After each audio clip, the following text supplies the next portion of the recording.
बच्चों, कैसे हो आप सभी। वेलकम है मेरे यूट्यूब चैनल पर जिसका नेम है केमिस्ट्री क्लासेस बाय पूजा यादव।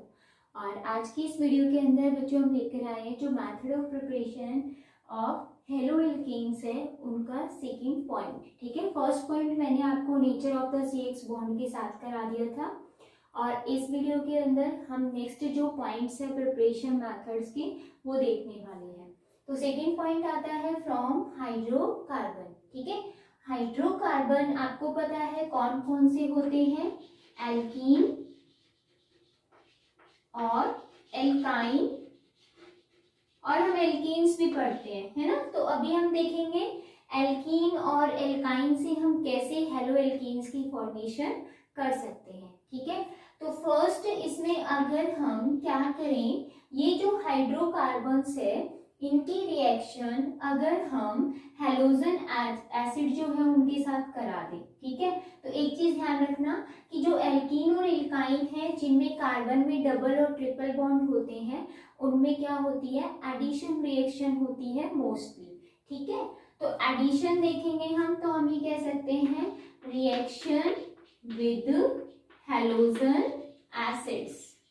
ठीक है, हेलोजन एसिड्स कौन से होते हैं आपने वो भी देखा हुआ है, जैसे कि HX में डिनोट करूं, X मतलब HICl Br F। ठीक है, और इनका रिएक्टिविटी ऑर्डर मैंने आपको अल्कोहल वाले पार्ट में करा दिया था। अब इसमें हेलोजन एसिड के साथ जब आप रिएक्शन कराओगे, सपोज मैंने एग्जांपल लिया CH2 डबल बॉन्ड CH2, ये क्या है, इथीन है। इथीन के अंदर हमने क्या डाला, HCl डाल दिया। ठीक है, तो क्या होगा यहाँ पर, ये पाई बॉन्ड है, पाई बॉन्ड टूटेगा, एक जगह हाइड्रोजन आ जाएगा, एक जगह Cl आ जाएगा। ठीक है, आप कहीं भी किसी पे भी जोड़ सकते हो इस कंडीशन में। कौन सी कंडीशन वो भी मैं बताने वाली हूँ अभी, CH3 CH2 Cl। आपके पास जो ये एल्कीन है वो कैसी है, सिमेट्रिकल एल्कीन है। जब आपके पास सिमेट्रिकल एल्कीन आती है तब उस कंडीशन में आप हाइड्रोजन और क्लोरीन को किसी भी कार्बन पर जोड़ सकते हो, उसमें कोई प्रॉब्लम नहीं है। ठीक है, क्योंकि जो ये पाई बॉन्ड है वो सबसे पहले इस हाइड्रोजन पर अटैक करता है और जैसे पाई बॉन्ड हाइड्रोजन पर अटैक करेगा कार्बोकेटाइन बन जाता है। ठीक है, कैसे वो देखो, यहाँ पर आपके पास एल्कीन है और मैंने यहाँ पर लिखा HCl। सबसे पहले ये पाई इलेक्ट्रॉन हाइड्रोजन पर अटैक करेंगे और ये इलेक्ट्रॉन यहाँ मूव हो जाएगा। ठीक है, Cl नेगेटिव बाहर। अब जब ये पाई इलेक्ट्रॉन इस पर अटैक करेगा तो ये पाई इलेक्ट्रॉन्स जो दोनों हैं वो दोनों कार्बन से ही तो है। ठीक है, यानी कि एक किसी भी एक कार्बन पर अगर हाइड्रोजन आप लगा देते हो, सपोज मैंने फर्स्ट वाले कार्बन पे लगा दिया, तो जो दूसरा कार्बन है उसका तो इलेक्ट्रॉन यहाँ से गया ना, यहाँ पर बॉन्ड बनाने में हेल्प कर रहा है। इसका मतलब इस कार्बन पर डेफिशिएंसी होगी इलेक्ट्रॉन की, तो उस पर क्या आ जाता है, पॉजिटिव चार्ज आ जाता है। तो जब सिमेट्रिकल एल्कीन आपके पास होगी तो चाहे पॉजिटिव यहाँ पर आओ चाहे पॉजिटिव यहाँ पर आओ, मतलब जो फॉर्मेशन हो रही है कार्बोकेटाइन की वो 1 डिग्री ही होती है। तो उस केस में आप कहीं भी Cl जोड़ दो, कहीं भी हाइड्रोजन जोड़ दो, कोई प्रॉब्लम नहीं है। ठीक है, लेकिन अगर आपके पास अनसिमेट्रिकल एल्कीन आ जाती है तो क्या होगा वो देखो। आपके पास सपोज एक एग्जांपल है, ये प्रोपीन है। ठीक है, इसकी हमें HCl के साथ रिएक्शन करानी है। तो अब यहाँ पर जब अनसिमेट्रिकल एल्कीन आती है तो उस केस में जो प्रोडक्ट बनता है, मैं लिख देती हूँ यहाँ पर अनसिमेट्रिकल एल्कीन है ये, और ये कैसी है, सिमेट्रिकल है। तो जब आपके पास में इस टाइप की अनसिमेट्रिकल एल्कीन आती है और वहां पर आप क्या कराते हो, हेलोजन एसिड के साथ रिएक्शन कराते हो, तो उसमें जो एडिशन रिएक्शन होगी वो अकॉर्डिंग टू मार्कोनिकॉव रूल होगी। ठीक है, अब ये मार्कोनिकॉव रूल क्या होता है वो भी देखो। तो जब भी आप इस टाइप का देखोगे तो क्या कराओगे, मार्कोनिकॉव एडिशन कराओगे। अब ये मार्कोनिकॉव रूल और मार्कोनिकॉव एडिशन क्या है वो आपको समझना होगा। तो देखो मैं यहाँ पर मेंशन कर रही हूँ,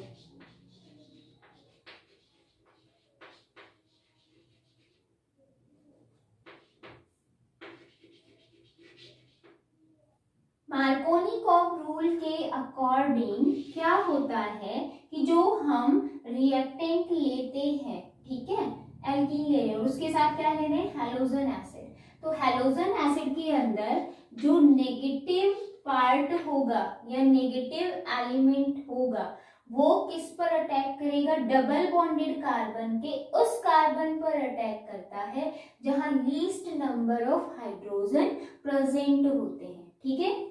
नेगेटिव आयन ऑफ रिएक्टेंट, ठीक है, पूरी फॉर्म लिख लेना, reactant attack on that double bonded carbon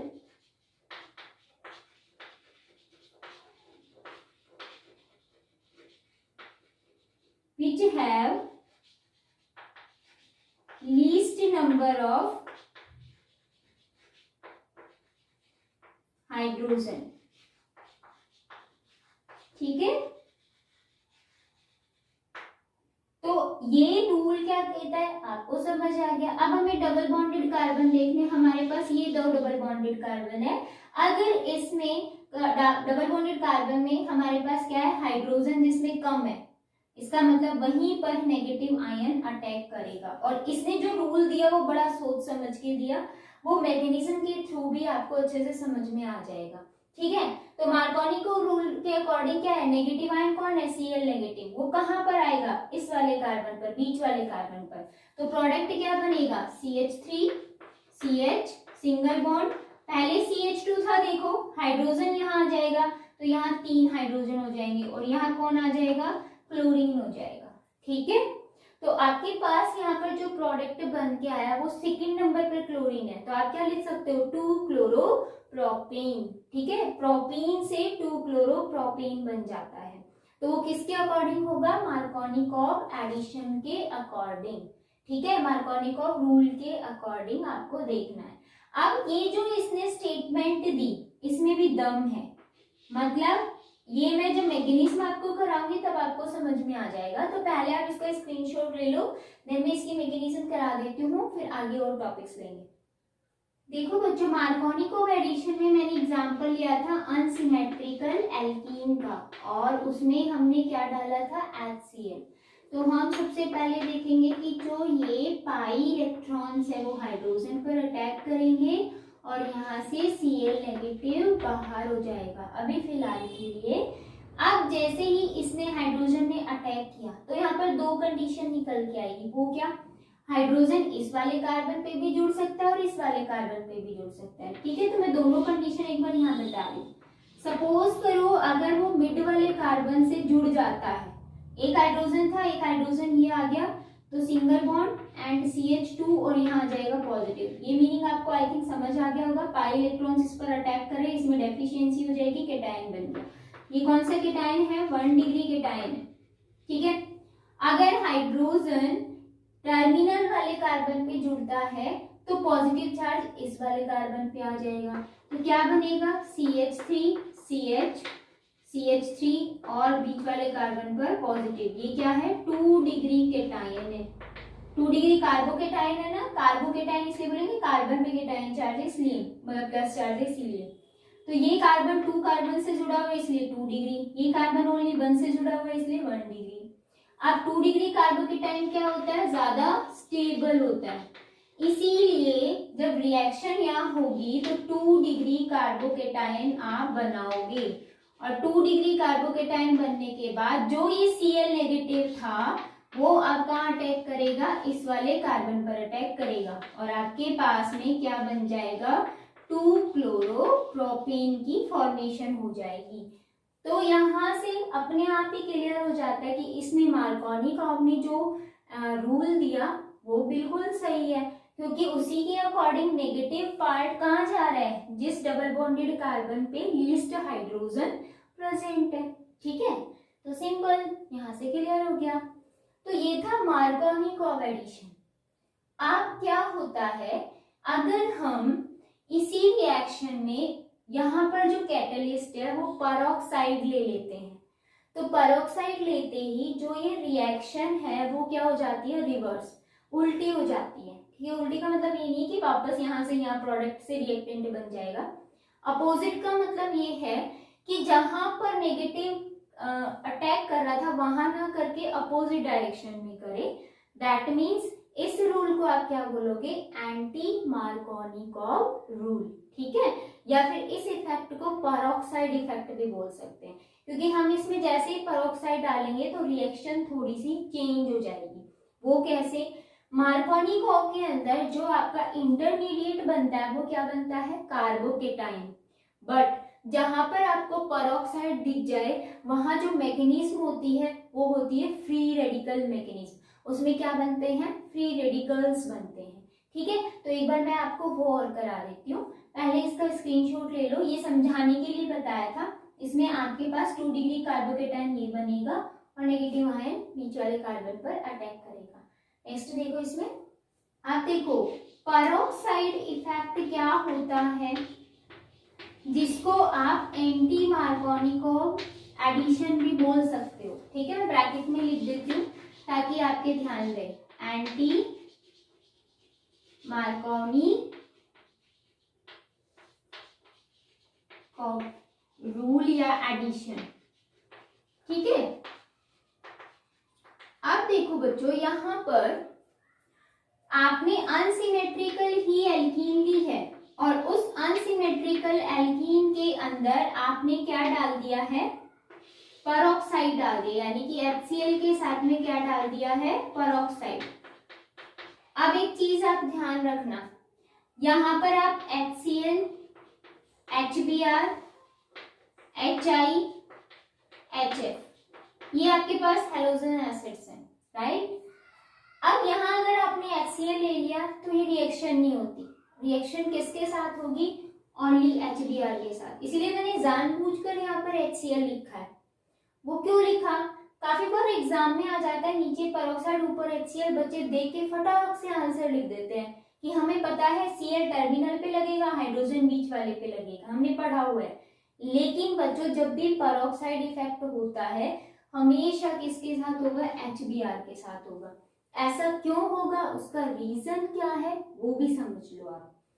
जब आप ये रिएक्शन करके देखोगे तो 2 स्टेप में होती है मेनली। ठीक है, मतलब पहले फ्री रेडिकल जनरेट होता है किससे, पेरोक्साइड से, और फिर वो फ्री रेडिकल जो है वो इस पर अटैक करके और फिर प्रोडक्ट की फॉर्मेशन करता है। मतलब पाई बॉन्ड उस पर अटैक करेंगे, फिर रिएक्शन होगी, फिर मतलब बॉन्ड प्रोडक्ट बनेगा। तो दोनों स्टेप जो होते हैं वो अगर एक जैसे हैं, मतलब एक जैसे का मतलब उनकी जो एंथैल्पी चेंज है वो क्या हो, एक जैसी हो, एक्सोथर्मिक हो या एंडोथर्मिक हो, मतलब नेगेटिव में हो या फिर पॉजिटिव। अब समझ नहीं आ रहा होगा काफी बच्चों को मैम क्या बोल रही है।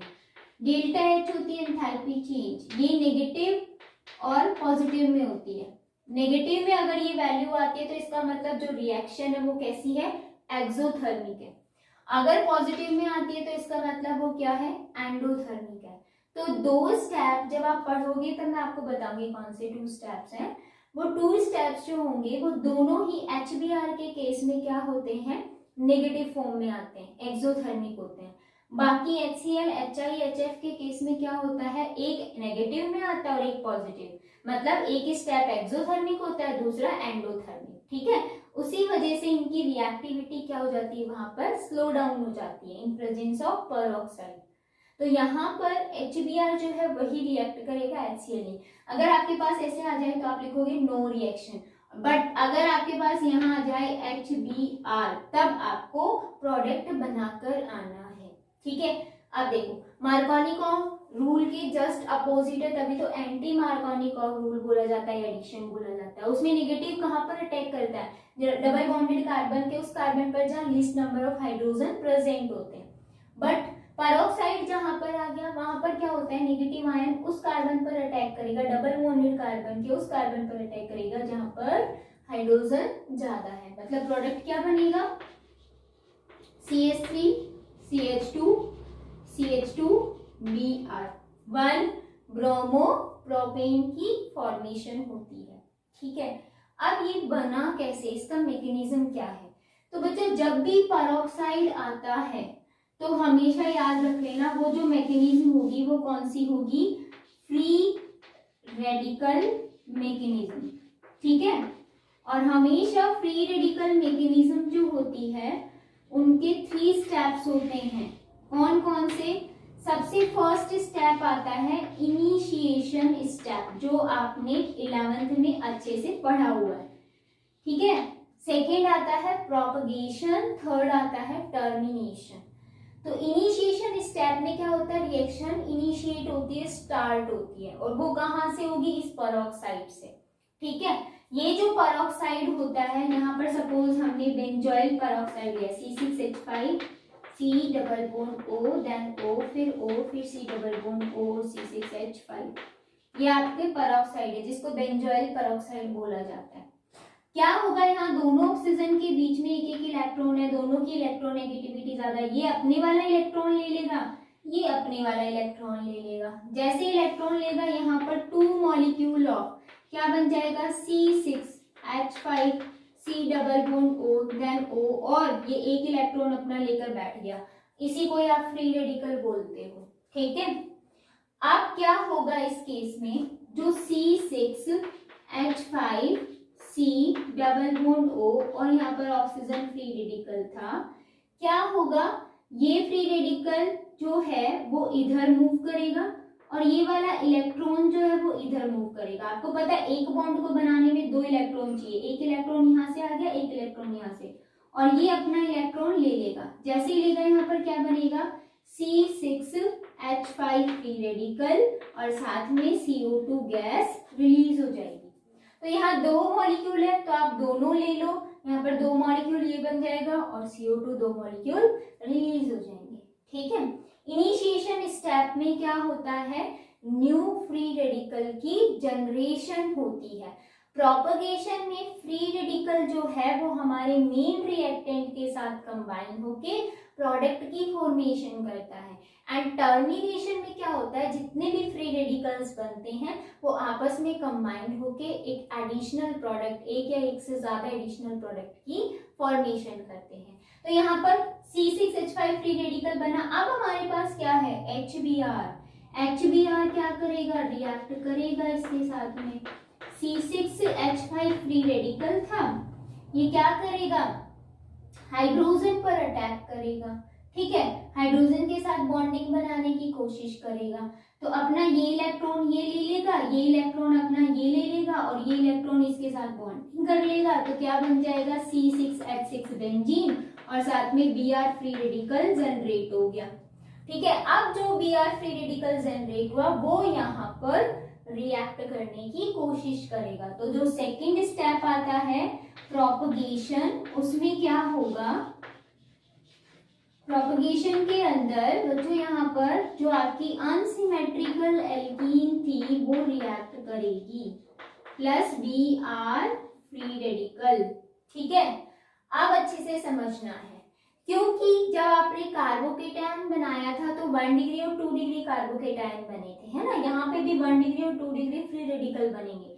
तो आपको थोड़ा सा माइंड यूज करना है कि अगर ये Br फ्री रेडिकल यहाँ पर आ जाता है, इसके साथ बॉन्डिंग करने की कोशिश करता है और ये वाला इलेक्ट्रॉन भी यहाँ आ जाता है, तो 2 इलेक्ट्रॉन मिलके बॉन्ड बना लेंगे, मतलब CH2 के साथ Br जुड़ जाएगा और ये अपना एक इलेक्ट्रॉन यहाँ ले लेगा। तो यहाँ पर क्या बनेगा, 2 डिग्री यहाँ पर फ्री रेडिकल बनेगा, ठीक है। अगर Br इस पे जुड़ जाता है तो फ्री रेडिकल ये बनता है। 1 degree free radical less stable होता है और 2 डिग्री मोर स्टेबल होता है, तो आपको 2 डिग्री बनाना है।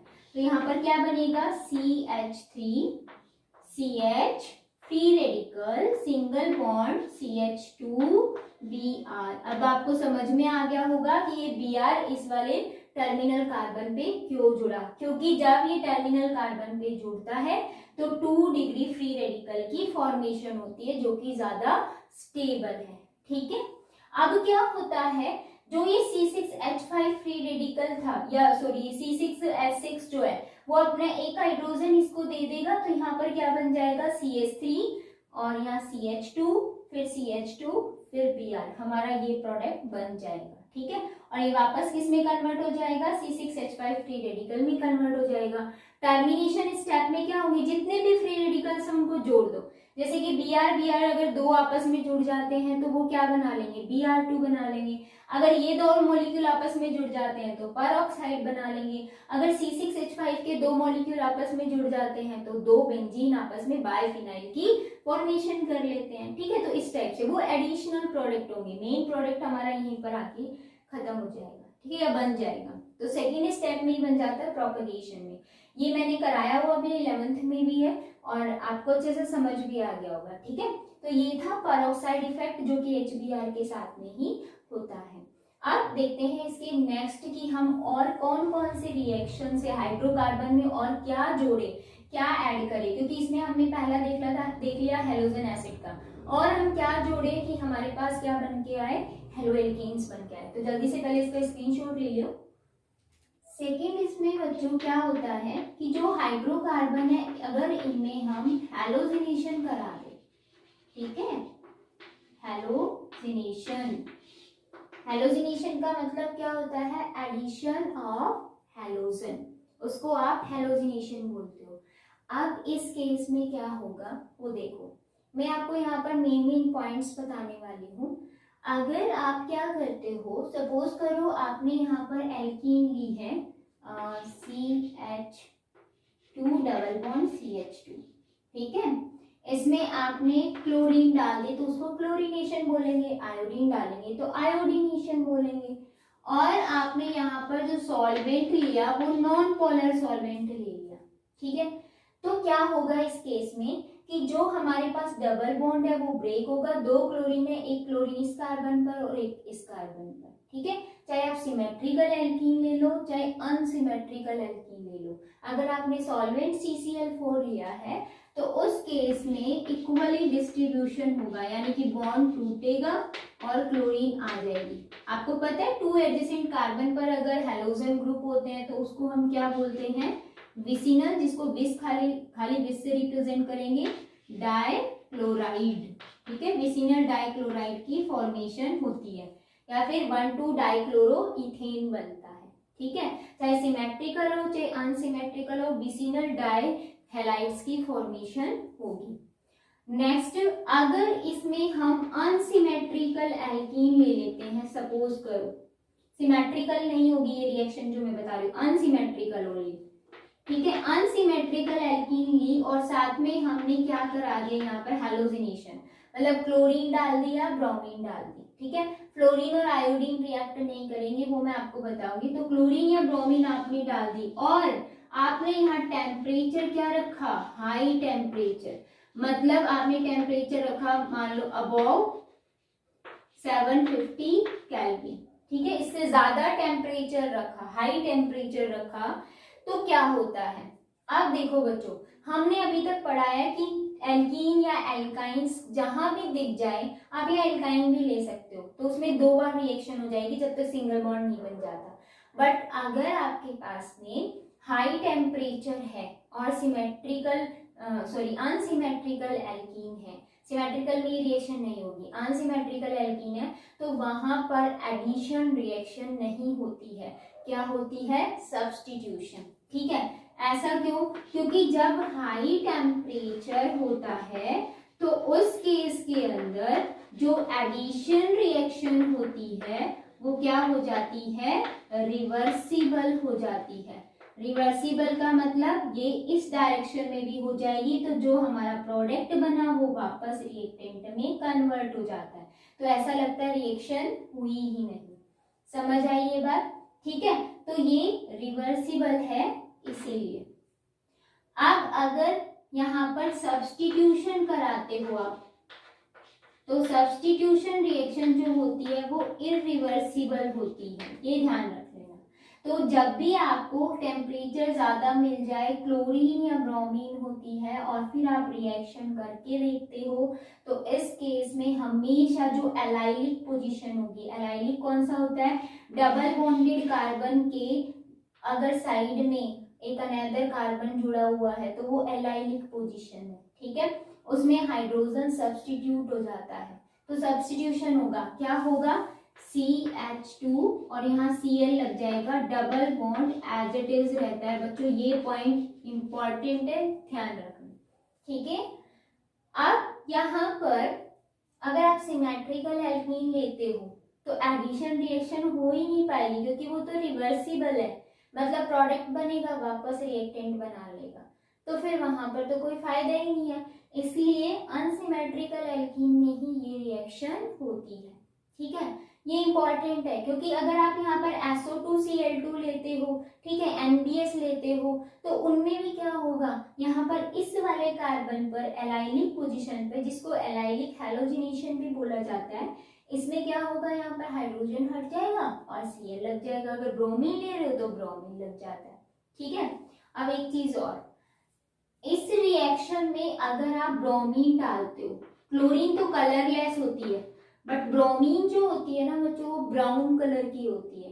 तो लेबोरेटरी के अंदर अगर हमें कोई कंपाउंड मिल गया और हमें ये डिटेक्ट करना है कि सैचुरेटेड है या अनसैचुरेटेड है, तो उसमें हम ब्रोमीन डालकर देखते हैं। ब्रोमीन का ब्राउन कलर होता है, और जैसे ही हम उस कंपाउंड के अंदर अगर डालें, अगर वो हमारा अनसैचुरेटेड है तो ब्रोमीन का कलर गायब हो जाएगा, कलरलेस हमारा प्रोडक्ट बनेगा, क्योंकि हमारे पास यहाँ ये विसिनल डाई ब्रोमाइड बन जाएगा, या ब्रोमीन लग जाएगी यहाँ ब्रोमीन। इसका कलर कैसा होता है, कलरलेस, मतलब कलर ही नहीं होता। तो वहां पर डिटेक्शन में भी काम आता है, तो ये चीज भी आपको पॉइंट आउट करनी है। ठीक है, अब इसी में ही अगर मैं आपसे ये कहूं कि मैंने क्या लिया, यहाँ पर एल्कीन लिया, अभी तक हम एल्कीन ले रहे थे, एल्काइन ले रहे थे, उसमें अगर हम हैलोजिनेशन कराते हैं, ठीक है, तो वो हमेशा सनलाइट की प्रेजेंस में कराएंगे, और सनलाइट की प्रेजेंस में फ्री रेडिकल मैकेनिज्म होगा क्या, एक हाइड्रोजन हटेगा, क्लोरीन लगेगा, सबसे पहले क्या बन जाएगा, CH3Cl, और साथ में क्या रिलीज हो जाएगा, HCl। वापस से इसकी क्लोरीनेशन करा दो सनलाइट की प्रेजेंस में, क्या बन जाएगा, एक क्लोरीन हटेगा, CH2Cl2 बन जाएगा। वापस से आप क्लोरीनेशन करा दो सनलाइट की प्रेजेंस में, CHCl3 क्लोरोफॉर्म बन जाएगा, और अगेन क्या बन जाएगा, CCl4। ठीक है, तो मैंने एल्केन में भी करा दिया, और एल्कीन्स में भी ये रिएक्शन आपको करा दिया, हैलोजिनेशन। ये वाला पॉइंट कंप्लीट हो गया है। अब देखो, हम फ्रॉम द हाइड्रोकार्बन पढ़ रहे थे ना, फर्स्ट हमने अल्कोहल पढ़ लिया था, फर्स्ट वीडियो जो थर्ड लेक्चर था उसके अंदर, और इस लेक्चर के अंदर हमने हाइड्रोकार्बन से भी पढ़ लिया। अब और किन किन से हम क्या क्या बना सकते हैं, उनमें बच्चों नेमिंग रिएक्शंस भी आएंगी, तो ये आपके नेमिंग रिएक्शन के बेस पे भी आ सकता है और विदाउट नेमिंग रिएक्शन भी आ सकता है, तो वो चीजें आपको नोटिस करते हुए जाना है। ठीक है, इसका स्क्रीनशॉट ले लो। अच्छा, एक चीज और बच्चों, मैंने आपसे कहा क्लोरीनेशन और ब्रोमिनेशन करा सकते हैं। हैलोजिनेशन में आपके पास आयोडीन भी होती है और फ्लोरीन भी होती है, तो आयोडीनेशन और फ्लोरीनेशन अगर आप कराते हो तो वो रिवर्सिबल रिएक्शन होती है, यानी कि सेम वही चीज जैसे मैंने आपको बताया था कि हाई टेम्परेचर रेली एडिशन रिएक्शन कराओगे तो वो क्या होता है, रिवर्सिबल होती है। लेकिन इस केस में आयोडीन जो है अगर आप लोगे, फ्लोरीन अगर आप लोगे, तो वो डायरेक्ट रिएक्ट नहीं करती, वो क्या होती है, रिवर्सिबल। तो अगर आपको आयोडो एल्केन चाहिए तो आपको क्या करना पड़ेगा कि जो हमारे पास हाइड्रोकार्बन्स होते हैं उनके अंदर आपको ऑक्सीडाइजिंग एजेंट डालना होगा, जैसे कि HiO3 डाल दिया, तो उससे हमें क्या बन सकता है, आयोडो एल्केन की फॉर्मेशन हो सकती है। ठीक है, बट अगर फ्लोरीन चाहिए तो उसके लिए क्या करोगे, ऑक्सीडाइजिंग एजेंट फ्लोरीन का कोई होता नहीं है, तो उस केस में स्वार्ट साइंटिस्ट थे और उन्होंने एक रिएक्शन दी थी जिसको स्वार्ट रिएक्शन बोला जाता है। ठीक है, इसके अंदर क्या होगा, जो आपके पास में पहले से बने हुए हेलो एल्कीन्स हैं, मतलब जैसे कि Br, मैंने ये ले लिया CH3Br, ठीक है, इसके अंदर हम क्या डाल दे, सिल्वर फ्लोराइड, या हम क्या डाल दे, मरकरी फ्लोराइड। ठीक है, मरकरी फ्लोराइड या सिल्वर फ्लोराइड डाल देते हैं, तो ये क्या करता है, इसको सब्स्टिट्यूट कर देता है।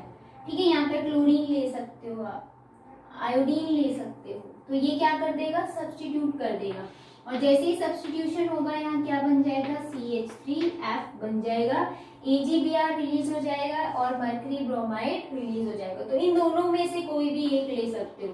तो स्वार्ट ने ये बताया था, इसको स्वार्ट रिएक्शन ही बोला जाता है, कि हम फ्लोरोएल्केन की फॉर्मेशन कैसे कर सकते हैं, तो हम क्या कर सकते हैं, सब्स्टिट्यूशन रिएक्शन कर सकते हैं। सब्स्टिट्यूशन ही तो हो रहा है, देखो तो जो हेलोएल्केन्स पहले से बने हुए हैं उनके अंदर अगर सिल्वर फ्लोराइड या मर्करी फ्लोराइड डाल दी जाती है, वहां से हमारे पास फ्लोरोएल्केन की फॉर्मेशन हो जाती है।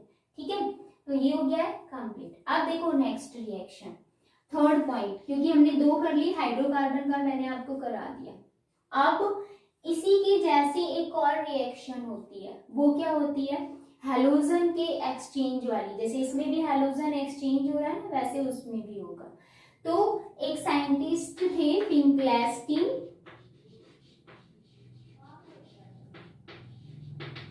उन्होंने क्या बताया था कि आप जब किसी भी हेलोएल्केन्स को, आपके पास क्या है, हेलोएल्केन्स है, हेलोएल्केन्स को अगर आप सोडियम आयोडाइड के साथ हीट करते हो इन प्रेजेंस ऑफ एसीटोन, तो हमारे पास क्या बनता है, हेलोएल्केन्स ही बनते हैं। ठीक है, सिर्फ इतना बताया। अब उन्होंने सोडियम आयोडाइड ही लिया, यहाँ पर सोडियम क्लोराइड और सोडियम ब्रोमाइड नहीं लिया। ये क्यों नहीं लिया, क्योंकि ये एसीटोन में डिसॉल्व नहीं होते हैं। ठीक है, लेस सॉल्यूबल होते हैं। सोडियम आयोडाइड एसीटोन में सॉल्यूबल हो जाता है, जिसकी वजह से आई नेगेटिव रिलीज हो जाते हैं, और आई नेगेटिव रिलीज होते ही हमारे पास आयोडोएल्कीन की, हेलोएल्कीन मतलब आयोडोएल्कीन की फॉर्मेशन हो जाती है। क्योंकि इससे पहले वाले रिएक्शन में हमने देखा आयोडोएल्कीन्स नहीं बन रहे थे, स्वार्ट ने ये तो बता दिया, लेकिन आयोडोएल्कीन्स के लिए भी कोई ना कोई रिएक्शन आनी चाहिए। तो उस केस के अंदर ये फिंक्लेस्टीन साइंटिस्ट थे, उन्होंने बताया था। तो यहाँ पर आप हेलोएल्कीन लेते हो, सपोज CH3Cl लिया और उसमें हमने क्या डाला, सोडियम आयोडाइड डाला, यहाँ पर आप ब्रोमीन भी ले सकते हो। ठीक है, और एसीटोन की प्रेजेंस में क्या किया, उसको हीटअप किया, तो क्या बना यहाँ पर CH3I, और साथ में क्या रिलीज हो जाएगा, NaCl रिलीज हो जाता है। ठीक है, तो हमारे पास क्या बन गया, आयोडोएल्केन। तो स्पेशली हम इसको बोल सकते हैं यहाँ पर कि हमारे पास स्पेशली कौन निकल के आता है, आयोडोएल्केन ही निकल के आता है। तो इस रिएक्शन को क्या बोला जाता है, फिंक्लेस्टीन रिएक्शन। यानी कि एक हेलोएल्केन से दूसरा हेलोएल्केन कैसे बना सकते हैं, वो फिंक्लेस्टीन ने एक्सप्लेन किया था। ठीक है, अब नेक्स्ट रिएक्शन देखो। नेक्स्ट बच्चों जो रिएक्शन आती है वो आती है फ्रॉम सिल्वर सॉल्ट। ठीक है, सिल्वर सॉल्ट से भी हम क्या बना सकते हैं, हेलोएल्केन। और पर्टिकुलर इस रिएक्शन का नाम भी होता है हंस-डीकर रिएक्शन।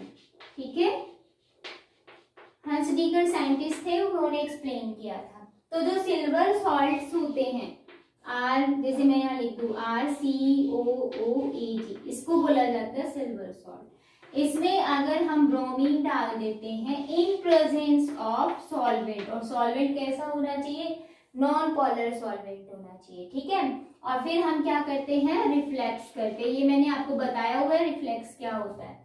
तो जैसे ही आप ब्रोमीन डालोगे तो इस केस में क्या होगा कि यहाँ से CO2 रिलीज हो जाती है, एक ब्रोमीन सिल्वर के साथ और एक ब्रोमीन एल्काइल ग्रुप के साथ। तो क्या बन जाता है, RBr plus CO2 plus AgBr, ये रिलीज हो जाता है। तो हमारे पास ये कौन बन के आया, हेलोएल्केन। अब R की जगह आप मिथाइल, इथाइल, प्रोपाइल रख सकते हो और ये रिएक्शन कंप्लीट कर सकते हो। ठीक है, अब अगर हमें यहाँ पर क्लोरीन डालना है तो भी ये रिएक्शन हो जाएगी। इस रिएक्शन में बच्चों अगर क्लोरीन ब्रोमीन आप लेते हो तो आपके पास जो इसकी यील्ड निकल के आती है वो क्या आती है, कम निकल कर आती है। ठीक है, अब अगर आप क्या करते हो, आयोडीन के साथ रिएक्शन कराते हो, ठीक है, तो आयोडीन में आपके पास हेलोएल्केन की फॉर्मेशन नहीं होती, वो क्या बना लेता है, एस्टर बना लेता है। तो इसके दो मॉलिक्यूल चाहिए होते हैं सिल्वर सॉल्ट के, और जैसे ही हम आयोडीन डालेंगे, ठीक है, CCl4 की प्रेजेंस एंड रिफ्लेक्स करेंगे, तो आपके पास क्या निकल के आएगा, एस्टर निकल के आएगा। और साथ में क्या बनेगा, सिंपल है, देखो यहाँ पर दो मॉलिक्यूल थे ना, तो यहाँ पर CO2 जो है वो रिलीज हो जाएगा, साथ में सिल्वर आयोडाइड रिलीज हो जाएगा। ठीक है, आगे पास दो R ग्रुप थे, दोनों R ग्रुप आ चुके हैं, तो और क्या बना, आपको समझ आ गया होगा।